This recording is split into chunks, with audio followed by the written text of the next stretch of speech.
Assalamualaikum warahmatullahi wabarakatuh. Halo teman-teman semua, perkenalkan nama saya Putri Anggreni Siregar SKM, Angkatan 5, Kelompok 3, Golongan 3, peserta Latsar CPNS 2023 Kabupaten Padang Halus Utara yang diselenggarakan oleh BPSDM Provinsi Sumatera Utara dengan pengampu materinya adalah Bapak Dr. Andus Muhammad Kahfi MSI. Jadi teman-teman, di podcast kali ini kita akan membahas materi agenda 3, yaitu tentang kedudukan dan peran PNS menuju Smart ASN, yang mana tugas ini adalah sebuah tugas individu pada Latsar kali ini. Baiklah, kita akan membahas tentang manajemen ASN. Manajemen ASN adalah pengelolaan ASN untuk menghasilkan pegawai ASN yang profesional, memiliki nilai dasar, etika profesi, bebas dari intervensi politik, bersih dari praktek KKN. Kedudukan ASN. PNS atau pegawai negeri sipil merupakan warga negara Indonesia yang memenuhi syarat tertentu diangkat sebagai pegawai ASN secara tetap oleh pejabat pembina kepegawaian untuk menduduki jabatan pemerintah dan memiliki nomor induk pegawai secara nasional. PPK atau pegawai pemerintah dengan perjanjian kerja merupakan warga negara Indonesia yang memenuhi syarat tertentu yang diangkat berdasarkan perjanjian kerja untuk jangka waktu tertentu dalam rangka melaksanakan tugas pemerintah sesuai dengan kebutuhan instansi pemerintah dan ketentuan perundang-undangan. Peran ASN, fungsi dan tugas. Yang pertama, pelaksana kebijakan publik. Melaksanakan kebijakan yang dibuat oleh pejabat pembina kepegawaian sesuai dengan ketentuan peraturan perundang-undangan. Contohnya, seperti saya, ahli pertama penyuluh kesehatan masyarakat, bekerja sesuai dengan tugas pokok yang sudah diatur, ikut menaati kebijakan yang dibuat oleh pemerintah pusat, daerah, maupun instansi tempat saya bekerja. Yang kedua, pelayan publik, memberikan pelayanan publik yang profesional dan berkualitas.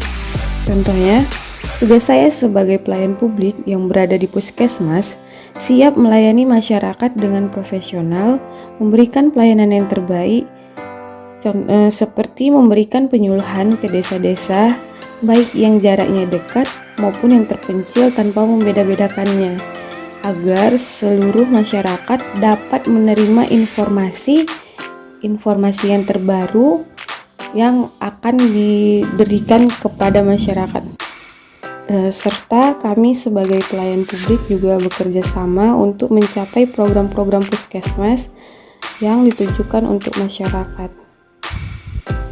Selanjutnya, perekat dan pemersatu bangsa, mempererat persatuan dan kesatuan negara kesatuan Republik Indonesia. Contohnya, kalau di tempat kerja seperti membangun suasana yang kondusif dan sehat saat bekerja. Selanjutnya, tidak membeda-bedakan rekan kerja dan saling membantu dan berkolaborasi dalam mencapai program puskesmas, memberikan pelayanan yang terbaik bagi masyarakat agar masyarakat merasa aman dan nyaman ketika kami datang berkunjung memberikan pelayanan kepada mereka, atau mereka berkunjung ke tempat kami, mereka merasa aman dan nyaman. Selanjutnya, hak dan kewajiban. Hak PNS, yang pertama, gaji, tunjangan, dan fasilitas. Kedua, cuti. Ketiga, jaminan pensiun dan jaminan hari tua. Keempat, perlindungan dan pengembangan kompetensi. Dan hak P3K, yang pertama, gaji dan tunjangan. Yang kedua, cuti. Ketiga, perlindungan. Dan keempat, pengembangan kompetensi. Yang berbeda hanya di jaminan pensiun dan jaminan hari tua. Kewajiban PNS dan P3K itu sama. Yang pertama, setia dan taat pada Pancasila, Undang-Undang Dasar 1945, NKRI, dan pemerintah yang sah.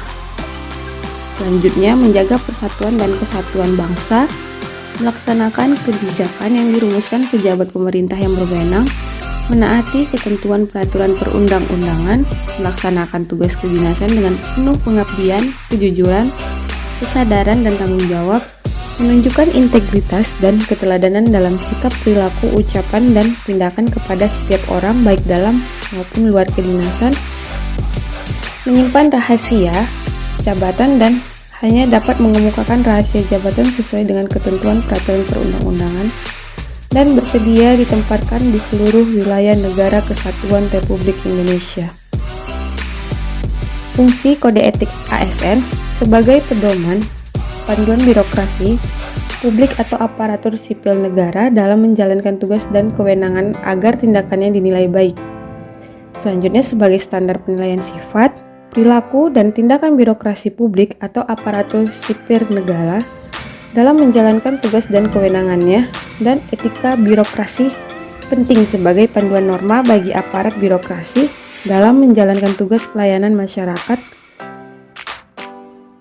dan menempatkan kepentingan publik di atas kepentingan pribadi, kelompok, dan organisasinya.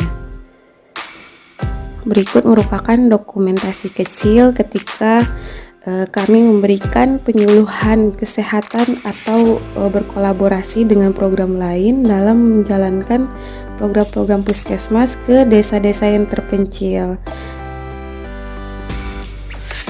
Baiklah, sekian podcast kali ini. Semoga bermanfaat. Wassalamualaikum.